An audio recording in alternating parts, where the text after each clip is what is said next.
একটা প্রবাদ বাক্য দিয়ে বুঝাইতে চাইতেছি। আমরা শুনে আসছি যে পরশ পাথর লোহায় লাগলে কি হয়?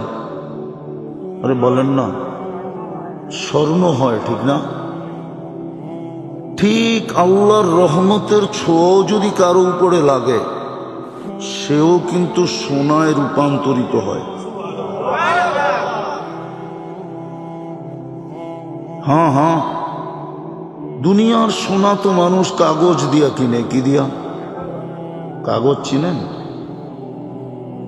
টাকা কিসের তৈরি? কাগজ দিয়া কিনে। আর রহমতের ছোঁয়ায় যে সোনা হবে, তাকে আল্লাহ কাগজ দিয়া কিনবে না, তাকে তো আল্লাহ জান্নাত দিয়া কিনবে। জান্নাত, জান্নাতের পরিচয় তো আমাদের ভিতরে নাই, আলোচনাও নাই। জান্নাত সম্বন্ধে আমাদের যুবক যুবতী নারী পুরুষ কারোই তেমন একটা ধারণা নাই। শুধু শুনি জান্নাত, ধারণা আমাদের নাই। আছে নাকি? হ্যাঁ, যখন ধারণা নাই, তখন নিজেকে সোনা বানানোর আগ্রহ নাই।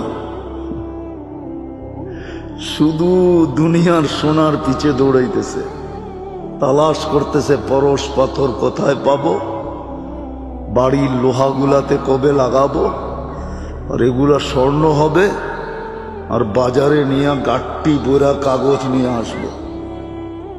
কিন্তু নিজেকে সোনা বানানোর কোনো চিন্তা নেই। অথচ সারাদিন বক্ষণ করে কাঠটা, আমরা সারাদিন কাঠটা বক্ষণ করি। সারাদিন আমাদেরকে সেবা কে দেয়? পয়সা নেয়? হ্যাঁ, যদি নিত। এটা কি সোনিয়াকরা? সানার পাড়, ঠিক না? আপনি সানার পাড় বলেন, গুলশানেও বিল্ডিং হতো না, মিন্টু রোডেরও অস্তিত্ব হতো না, যদি আল্লাহ পয়সা নিতেন সেবা। তাইলে লেংটিও পরনে থাকতো কিনা সন্দেহ ছিল। আমি প্রমাণ দিতেছি, প্রমাণ। যদি শুধু পানির দামে অক্সিজেনের পয়সা ডেলি নিতেন, 20 টাকা 1 লিটার, 30 টাকা, যদি 30 টাকা হারে ডেলি অক্সিজেনের বিল নিতেন, তাইলে মিন্টু রুট কোনোদিন হতো না। ডেলি 16,500 টাকা বিল দিতে হতো, ডেলি 16,000। আমার কথায় সুর হবে না, মনোযোগ দিতে হবে। ডেলি 16,500 টাকা বিল দিতে হতো পানির দামে, অক্সিজেন। 550 লিটারকে 30 দিয়া গুণ দিয়া দেখেন কয় টাকা বিল হয়। পার ডে দিতে হতো। মাসে 4,95,000 টাকা বিল দিতে হতো। লেংটি, বিল্লি, কাপড় তো দূরের কথা, লেংটি পর্যন্ত পড়ার সুযোগ হতো না। বিনা পয়সায় সার্ভিস দিতেছেন। এই জন্য দাবি হলো তোমাকে সোনা বানাও, সোনা আমরা কিনব। কোরআনও বলে ইন্নাল্লাহ আশতারা, আমি কিনার জন্য তোমাকে প্রস্তুত। কি দিয়া কিনবেন? এটাও বলে দিছে আল জান্নাত, কাগজ না, জান্নাত দিয়া কিনবো, জান্নাত দিয়া।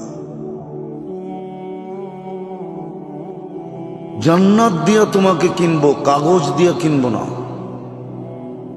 আল্লাহ জান্নাত কয়দিনের জন্য এটাও বলে দিছেন, খালিদিনা ফিহা, চিরদিনের জন্য। আল্লাহ পরিধি কতটুকু হবে? তো বলছে সবচেয়ে ছোটটা আশারু আমসালিদ দুনিয়া, দুনিয়ার 10 গুণ সমান। সবচেয়ে ছোট প্লট, এর চেয়ে ছোট প্লট নাই। মাইনা নেন দুনিয়ার আধা কাঠা, সবচেয়ে ছোট প্লট দুনিয়ার কতটুক হয়? আল জান্নাতের সবচেয়ে ছোট প্লট এই দুনিয়ার 10 গুণ বড়। চিরদিনের জন্য দিবে। আল্লাহ রেডি করে নিতে হবে না, আমরা বিলকুল রেডি করে রাখছি। রেডি, আপনাদের এখানেও সাইনবোর্ড দেখা আসছি, রেডি প্লট, রেডি ফ্ল্যাট, কিন্তু ঢুকলে দেখা যাবে দেওয়াল ছাড়া কিচ্ছু নাই। শুধু কি আছে? ছাদ আছে, আর কিছু আছে? ফার্নিচার নাই, পাঙ্খা সাংখা, এসি সেসি কিচ্ছু নাই। আল্লাহ বলে সব রেডি। আল্লাহর রেডি আর আমাদের রেডি ভিন্ন আছে। আল্লাহ বলে সব সাজানো, তুই ঢুকবি আর ভোগ শুরু করবি। তারপরও 3টা মজা দিব, 3টা মজা কমপ্লিট রেডি। ঢুকবি আর ভোগ করতে থাকবি, তারপরও 3টা মজা দিব। মা তাস্তাহি আনফুসুকুম, আমাদের সাজানের উপরও যা মনে চাবে তা দিব। আজকে অনেক কিছু মনে চায়, চাইলেই পাওয়া যায় না, ঠিক না? অনেক কিছুই তো মনে চায়, ঠিক না?